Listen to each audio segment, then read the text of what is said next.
buenas noches a todos.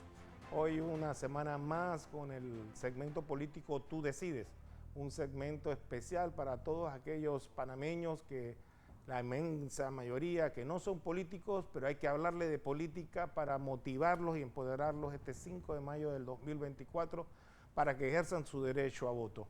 Y como siempre he dicho, la política no se entiende sin sus actores políticos.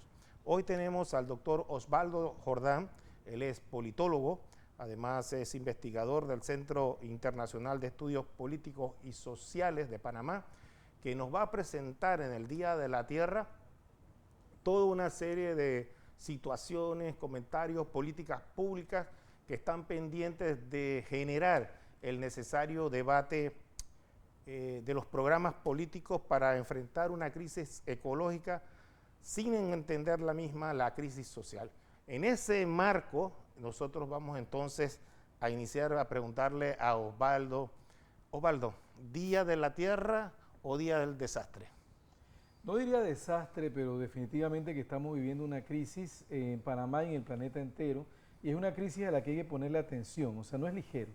O sea, si pensamos en las últimas décadas, 2 décadas, el deterioro que ha habido en Panamá de los ríos, de los bosques, del aire, y cómo eso puede afectar no solamente a la vida silvestre, a la biodiversidad, sino a la salud humana, entonces estamos hablando de una crisis muy seria, que tiene riesgos graves para la sociedad y que tenemos que enfrentar. Yo diría que con un poco de optimismo, pero tenemos que enfrentarla, no la podemos tomar a la ligera. En Panamá tenemos un contrasentido o una variación de que hay agua, pero hay comunidades sin agua. Y hay una disyuntiva, pareciera necia, pero es cierta. ¿Agua para el canal o agua para la población? Sí, ese es un debate súper interesante en Panamá. Partamos que Panamá es uno de los países que per cápita tiene mayor cantidad de agua. Así que teóricamente nos debiera alcanzar para todo. Nos debiera alcanzar para el canal, para el consumo humano, para la agricultura, que es sumamente importante que no lo perdamos de vista porque esa es la seguridad alimentaria, la base pues de la alimentación para nuestra sociedad, para los usos recreativos y nunca olvidar la biodiversidad. El gran problema en Panamá del agua ha sido la gestión. Nosotros todavía tenemos una ley de 1966 porque los actores sociales no han podido ponerse de acuerdo en repetidas ocasiones. Tenemos casi 25 años tratando de pasar una nueva ley de aguas y ha sido ese desacuerdo, esa falta de concertación, lo que no nos ha permitido generar una nueva institucionalidad. Como me gusta siempre decirle a la gente, el IDAN no es el rector del agua en Panamá, el IDAN es su mayor proveedor, pero hay otros proveedores y podrían haber más si tuviéramos un ente rector efectivo. De manera que definitivamente tenemos que tomar esto en serio, hay que crear una nueva institucionalidad, no importa cuál sea el resultado del 5 de mayo, y finalmente darle valor a esa riqueza que tenemos en nuestras manos. Ahora, esa riqueza también, Pedro, tiene el detalle de que es estacional.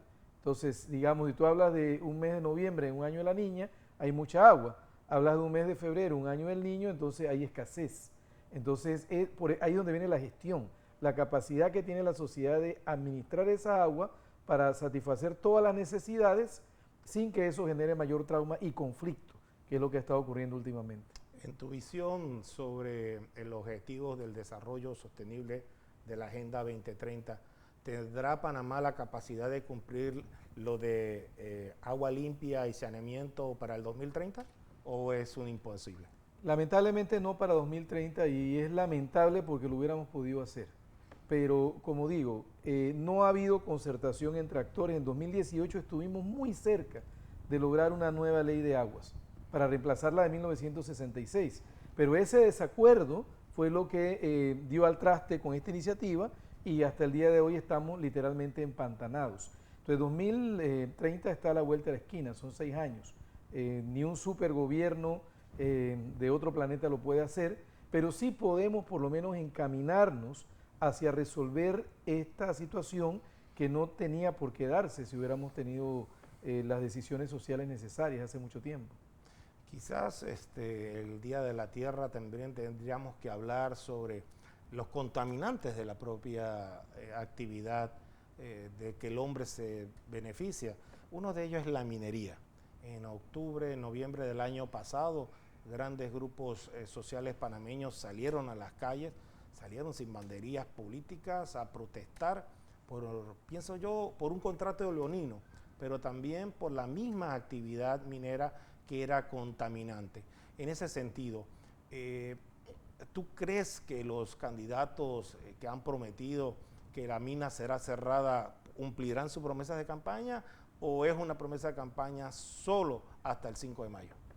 Como sabes, esa es una decisión muy difícil porque estamos hablando de una mina gigantesca que ya ha estado en explotación y que representa un activo importante para el país. Pero por otro lado, esa mina no tiene licencia social. Entonces, cualquier candidato que gane el 5 de mayo tiene de una manera u otra que escuchar el clamor de la población. Si la población cambia su opinión y acepta una explotación de esta clase, puede que se abra nuevamente la posibilidad de la minería en Panamá. Pero honestamente, por lo menos en este momento no lo estoy viendo. Está desacreditada la industria minera, se cometieron grandes abusos, grandes fallas y un poco en línea de lo que decías, la contaminación es un problema súper serio. Yo creo que no estamos conscientes de ello. Una vez que llega a los niveles de contaminación que se han dado en Donoso, no es fácil revertirlo, es un gran reto técnico poder enfrentar eso en estos momentos. Y no solamente la minería, o sea, en Panamá el asunto de la contaminación ha ido aumentando, los agroquímicos. Los agroquímicos son un problema que la gente no se imagina que pueden estar afectando los suministros de agua potable para poblaciones grandes en Panamá y que afectan la salud. Entonces, el tema de contaminación en particular es un tema que hay que empezar a ponerle la atención debida. No es fácil, Pedro, es complejo. Las pruebas que tiene que hacer a nivel químico, los presupuestos, el equipo profesional, pero estamos hablando de la salud es la vida y eso no tiene precio.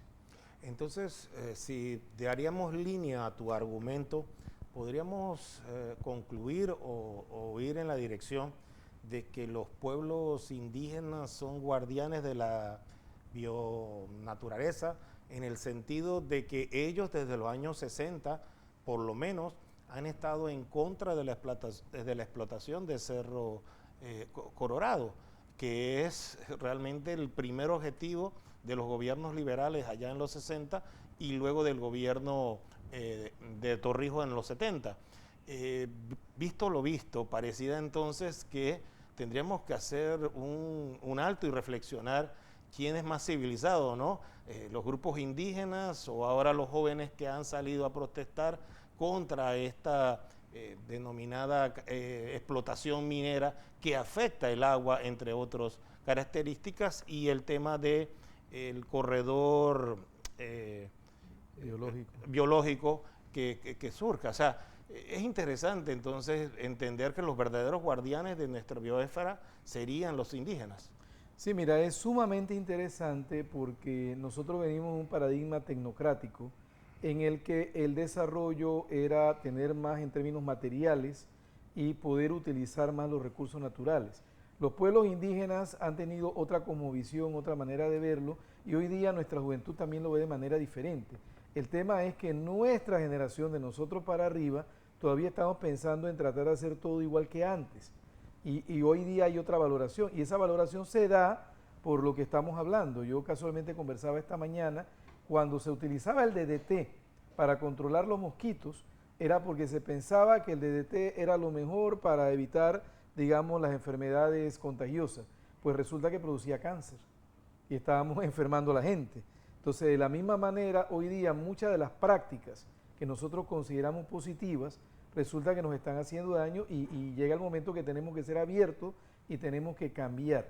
Sí, tenemos mucho que agradecerle a los pueblos indígenas. No creo que fue una decisión ni de la sociedad y los indígenas estaban defendiendo su territorio, pero ¿qué sería de Panamá si ellos no hubieran tomado las posiciones que han tomado?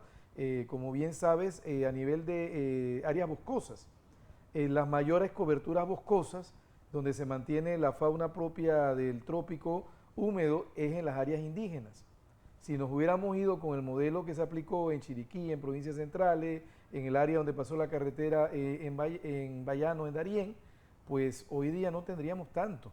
O sea, no tendríamos esa riqueza para el ecoturismo, ni para muchas otras oportunidades que tiene Panamá el agua, porque nosotros realmente estábamos acabando con todo y rápidamente. Las represas que hay dentro de las comarcas indígenas, como la de Barro Blanco y la de Bonjit, ¿afectan la calidad de agua? ¿Nos dan un salto en la calidad de la transmisión eléctrica? ¿Cómo tú ves esa situación de cara a preservar el medio ambiente versus el tema de la civilización?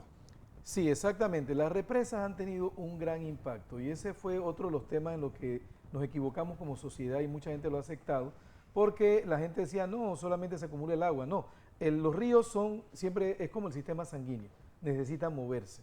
Y hay materiales, hay vida, hay químicas que se mueven de la parte alta a la parte baja. Panamá sacrificó demasiado con el tema de las represas. Fueron demasiadas represas en demasiados lugares, en demasiados ríos, incluso a nivel de costo-beneficio no tuvieron el costo-beneficio ni siquiera en producción eléctrica. Por ejemplo, Pedro, el parque eólico de Penonomé produce mucha mayor electricidad que la mayor parte de las represas que se construyeron en Chiriquí.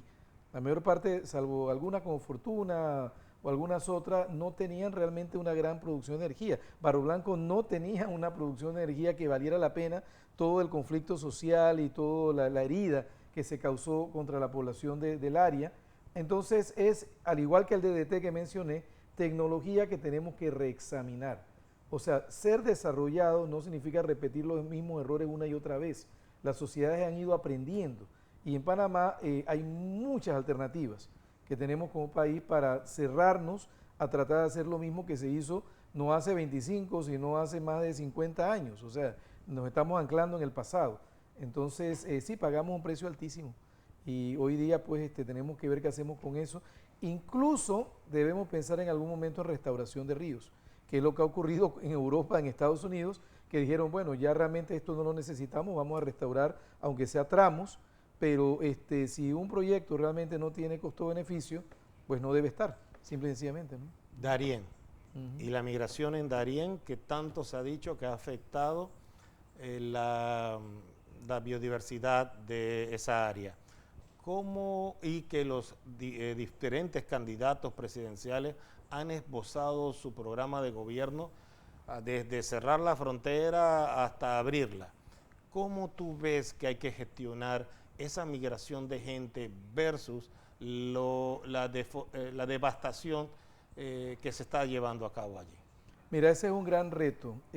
Como conversaba con algunas personas, la frontera en Darién no es como decir Paso Canoa que tú cerraste y la gente no cruza.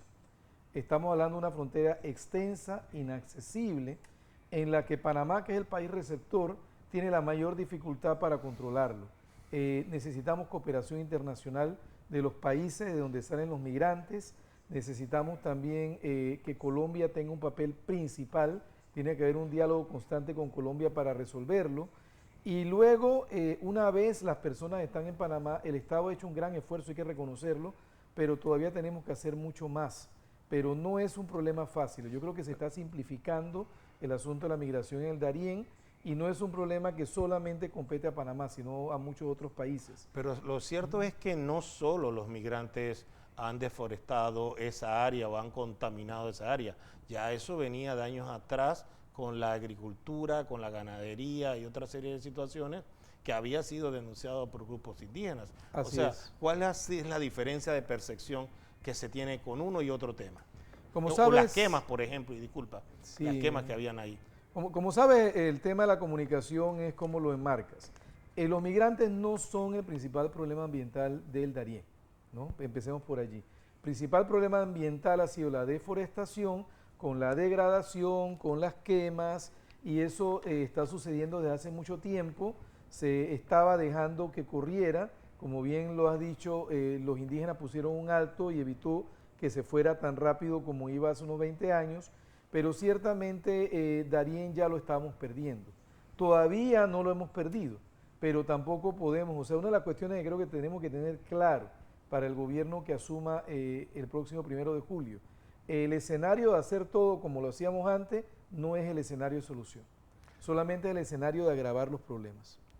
Osvaldo, tú eres doctor en ciencia política, eres politólogo y no te puedo dejar de ir aquí sin preguntarte, ante la incertidumbre electoral que nos encontramos hoy, ante unas elecciones atípicas que se van a dar el 5 de mayo, y en una situación en donde hemos perdido desde el grado de inversión hasta la confianza del ciudadano en la perspectiva de la esperanza económica, ¿cómo tú ves las elecciones del día 5 de mayo?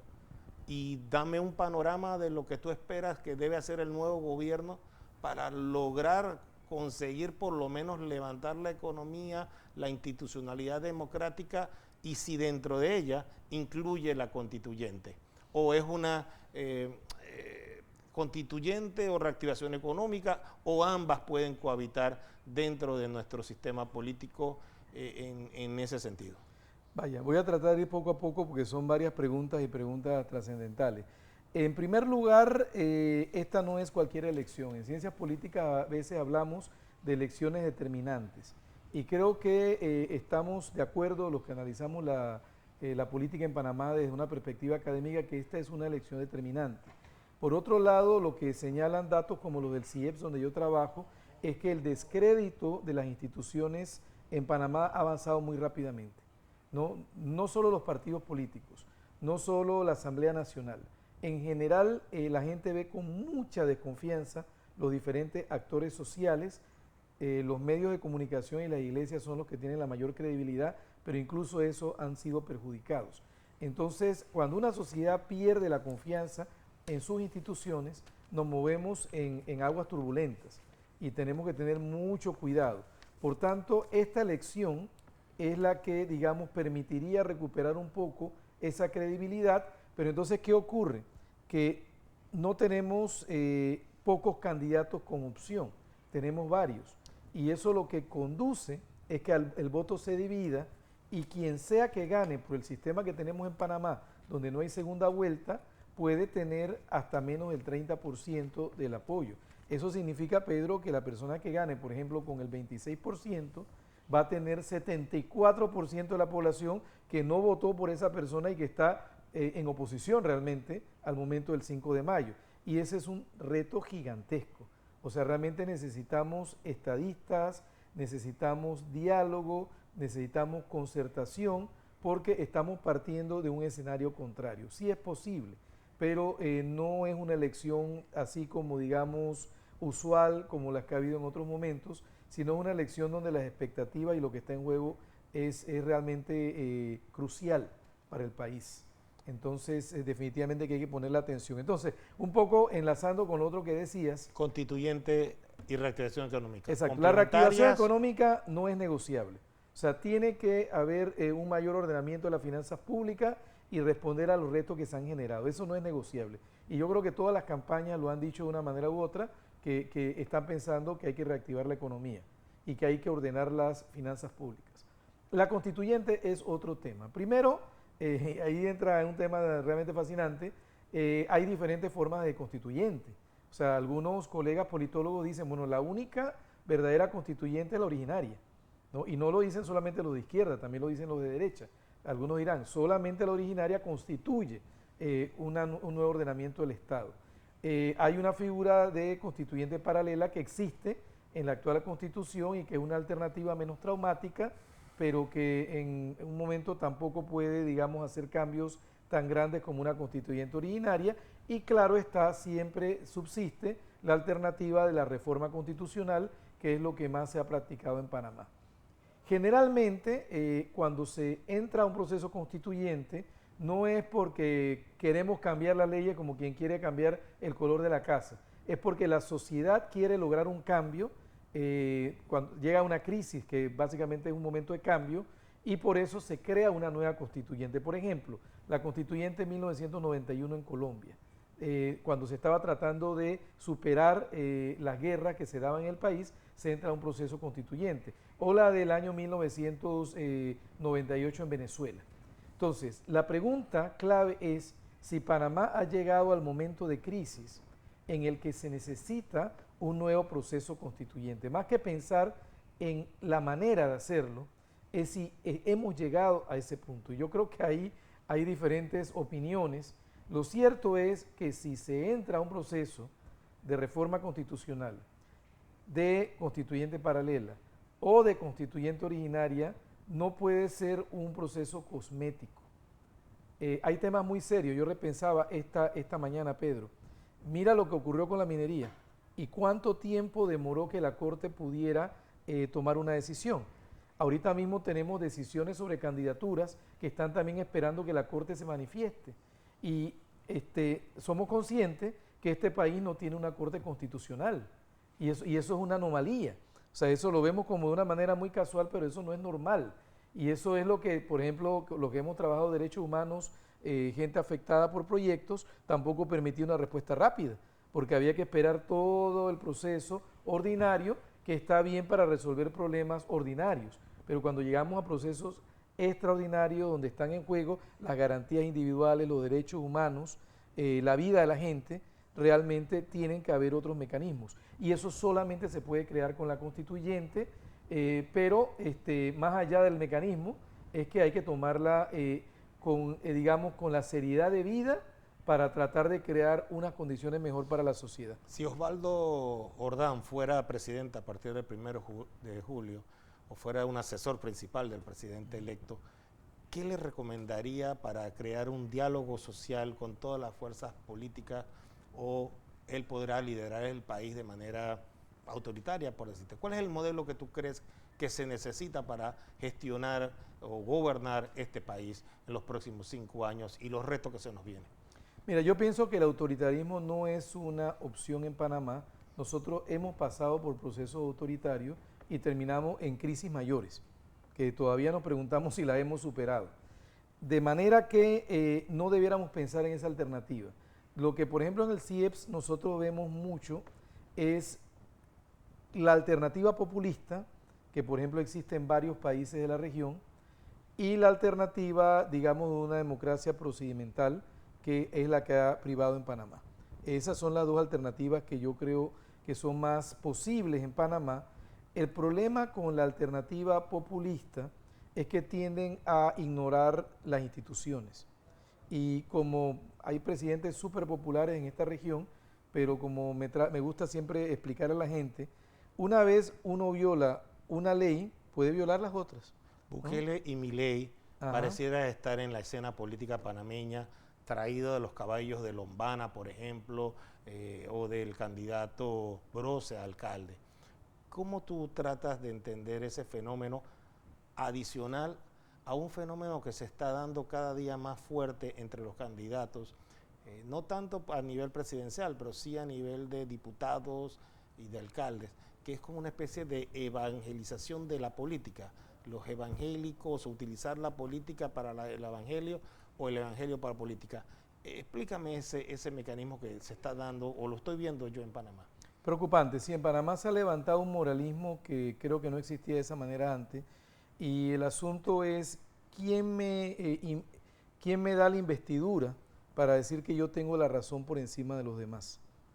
Lamentablemente, como decía una colega, nosotros siempre tenemos gente que nos visita a otros países, decía, según los datos que tenemos, en Panamá tenemos todas las condiciones para el populismo, con una sola que hace falta, que es el populista. Entonces, quizás precisamente por esa ansiedad que se ha generado en la población, que quiere cambios y no ve que esos cambios se generan, entonces básicamente se está buscando esa figura mesiánica, esa figura populista, que es sumamente peligrosa. O sea, los países que han pasado por eso, hoy día muchas veces se arrepienten. Entonces, por una parte estamos en una situación de grave riesgo. Posiblemente no en esta elección, no hay ninguna figura de esta elección que cumple 100%, algunas se aproximan, pero no cumplen 100%, pero más adelante es un riesgo real. Entonces, por tanto, nuestra clase política, nosotros los politólogos creemos en los partidos, porque los partidos representan posiciones y representan estabilidad. Nuestra clase política tiene que dejar de estar jugando y darse cuenta que si no se dan reformas, la situación se puede poner peor. Encuestas. ¿Es una cuestión de fe, de creer o no, o son herramientas para crear una estrategia electoral para vencer en unas elecciones? ¿Cómo lo ves tú? Yo pienso que hay de todo. O sea, hacer una encuesta con las características técnicas no es fácil. Requieres tiempo, requieres dinero, de gente que lo sepa hacer y lógicamente hay algunas encuestas que se hacen con una ligera intención de favorecer. Pero más allá de eso, estamos debatiendo, nosotros somos varios politólogos y estamos tratando de pensar qué es lo que está ocurriendo en Panamá y yo en lo personal creo que el panameño retiene la intención de voto en ocasiones. Creo que eso ha ocurrido en varias elecciones y puede estar ocurriendo en este momento. Lo que pasa es que eso es muy difícil de medirlo, es sumamente difícil, ¿no? Pero tú recordarás cuando la elección de 1989, la gente decía, no puedo hablar, pero yo voy a votar por la oposición. Con colina hasta la cortina. Ajá, exacto. Muchas gracias, Ubaldo Jordán, en esta noche de Pesach, en donde millones de judíos celebran la fiesta en recuerdo de la liberación del pueblo de Israel de su esclavitud en Egipto. Quiero agradecerte muy profundamente y recordarles a todos nosotros que mañana tenemos otro segmento político en donde trataremos entonces de analizar concretamente las encuestas que han habido en estas últimas semanas y en estos últimos días. Muchas gracias por su atención.